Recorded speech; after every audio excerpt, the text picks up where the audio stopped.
Hello everyone, welcome to my channel Love, Lies, and Betrayal. Let's move to the video. Hello everyone, I'm Isabel, born and raised in Maryland, a serene place with tree-lined streets and long rows of houses. I spent most of my childhood there with my parents. My mother was a kind-hearted woman who greeted me with a smile every morning as she prepared breakfast and continued to brighten the day until nightfall. In the small kitchen, she deeply loved my father, a man of few words but one who worked tirelessly to provide for us. We lived together in a small, modest house, but it was filled with love. Everything felt perfect to me, or at least that's how I remember it. But when I was just 15, my world fell apart.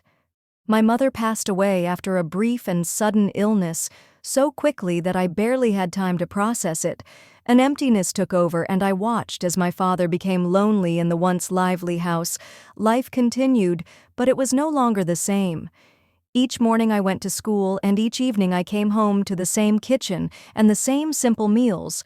But without my mother, it was just the two of us at the table. Yet the distance between me and my father felt far greater than the physical space in the room. When I turned 19, my father remarried. It was a shock, even though I knew he deserved happiness again. His new wife, my stepmother, was a kind and gentle woman who came into our lives with her son Ethan, who was a year younger than me at first. Everything felt strange, as though my life had been turned upside down. Once again, the peace I once knew was gone, replaced by something unfamiliar. Initially, I found it awkward to connect with my new stepbrother, even though he never gave me any reason to feel uncomfortable. He was quiet, reserved, and likely trying to adapt to the new circumstances just as I was in the evenings. The four of us would gather in the living room. My father and Claire would sit together chatting about work or future plans, while Ethan and I exchanged uncertain glances before quickly looking away. Family meals became an opportunity to get to know each other, though it all felt a bit peculiar. Ethan often picked up food for me, a small gesture that left me feeling slightly off balance. He didn't speak much, but there were moments when I caught him glancing at me longer than usual.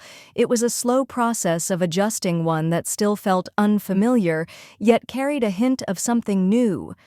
I wondered if I was overthinking, or if it was just a younger brother's attachment to his new older sister.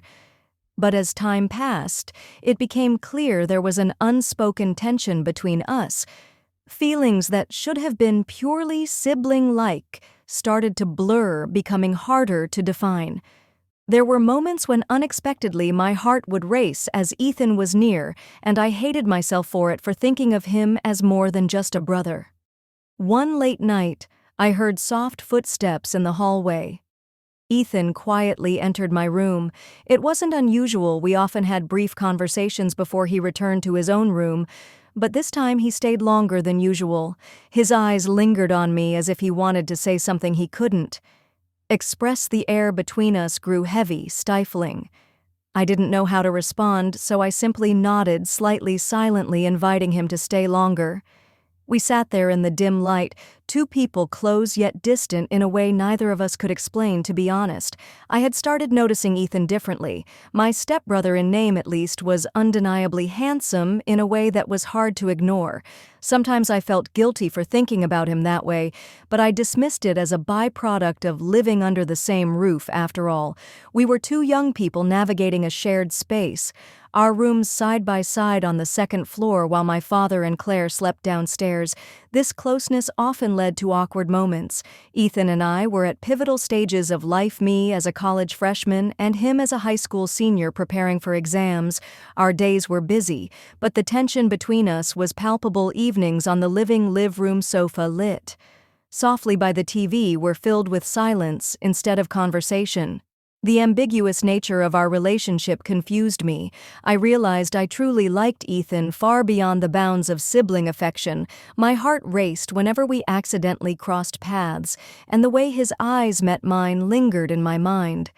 One evening, things changed. My father and Claire were on a trip, leaving Ethan and me alone for 5 days. We thought it would be a chance to relax without supervision. That night, we sat in the living room watching a romantic movie, more to pass the time than out of genuine interest. I brought out snacks and a few beers intending for us to unwind. The movie began harmlessly and we chatted and laughed like usual, but when an unexpected romantic scene appeared, the room fell silent. The light-hearted atmosphere vanished, replaced by something heavier. I felt Ethan's gaze shift. It was no longer casual. My pulse quickened, and I tried to focus on my beer to calm myself. Then, without warning, he leaned in and kissed me. His actions were urgent, as if he'd been holding back for too long. My mind raced, but I couldn't resist that night. Everything changed. The boundaries of our relationship were shattered, and we gave in to emotions we had tried to suppress. The next morning sunlight streamed through the curtains, soft and warm. I lay beside Ethan in my room, once a private sanctuary, now filled with unfamiliar emotions. We didn't say much, just exchanged a glance that spoke volumes. We both knew nothing would ever be the same in the days that followed. With my father and CLA still away, we embraced the freedom. The awkwardness dissolved, replaced by a strange comfort. We lived like a couple in secret, sharing meals, watching movies, and ending each night together. I allowed myself to forget reality, to ignore the fact that Ethan was my stepbrother. For those days, we lived in a bubble free from judgment, and I let myself be swept up in the intensity of it all. But then the day came when my parents returned. When my parents returned home, everything went back to normal. Ethan and I resumed our roles as siblings under one roof, acting as though nothing had happened. The intimate moments we had shared became a secret tucked away, like a fleeting dream. My parents didn't notice anything. They chatted happily about their trip, while Ethan and I exchanged silent glances, both knowing that our secret would have to remain hidden forever. In the months that followed, our secret relationship, continued sneaky moments and sleepless nights, became a habit. Whenever my parents went to bed early or left the house, Ethan would quietly slip into my room, and we clung to each other as though no barrier had ever existed. By day, we acted as normal as possible. Family meals went on as usual, and while my parents remained oblivious, Ethan and I only exchanged brief eye contact. The hidden tension made it hard to breathe, but I couldn't stop the guilt gnawed at me. Yet it wasn't enough to make me let go. I lived with this secrecy as it became a familiar part of my life. Each night, each moment with Ethan pulled me deeper into a situation I feared I wouldn't be able to escape. I knew I couldn't let it go any further, so I quietly started taking birth control pills.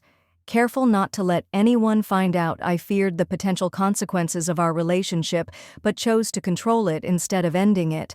I convinced myself that everything was manageable, that no one would ever know. About a year later, Ethan graduated and left for college in another city. His departure marked the end of our secret nights together. Though I didn't want to admit it at the time, the distance between us made it impossible to continue, forcing our relationship into an indefinite pause. I missed him terribly, but I knew things had to change. After graduating, I decided to start fresh. I took a job as an office worker at a digital company. The work was nothing extraordinary, but it gave me stability and distance from the emotional turmoil of the past. That's when I met him, the man who would change my life forever. He was the owner of a well-known hair salon in the city, a man whose calm confidence and charm immediately caught my attention. From the moment we met, I was drawn to him. His strength and gentleness made me feel safe, in a way I hadn't felt in years. We fell in love naturally, as though we were meant to find each other. Not long after we got married and began building the family life I had always dreamed of. Today, we have a child together and my life feels complete.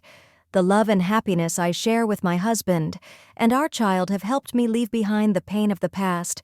Still, in moments of weakness, memories of Ethan and those secret days resurface, haunting me like shadows I can't fully escape. I love my husband deeply. He's a wonderful man who has given me nothing but genuine love and care. Yet every time I look into his eyes, I feel the weight of my secret. It's as though I'm hiding a part of myself that he deserves to know. I don't know if I should tell him about my past with Ethan. Some nights, the thought of confessing keeps me awake, torn between the risk of destroying everything we've built and the relief of unburdening my soul. If I confess, I fear he'll never look at me the same way again. It could shatter the little family we've created, a life I cherish more than anything, but keeping the secret is like carrying a heavy stone every day, a reminder that perhaps I don't deserve the love and happiness I found. I'm at a crossroads, unsure of the right path. Would you confess the truth, even if it meant risking everything, or would you keep the secret buried, hoping it never comes to light?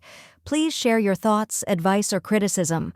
I truly want to know what you would do in my situation. Your perspective could help me find clarity in this difficult moment. If you've stayed with me through this story, thank you. Don't forget to like, subscribe, and hit the notification bell to follow my journey. Your support and insight mean the world to me.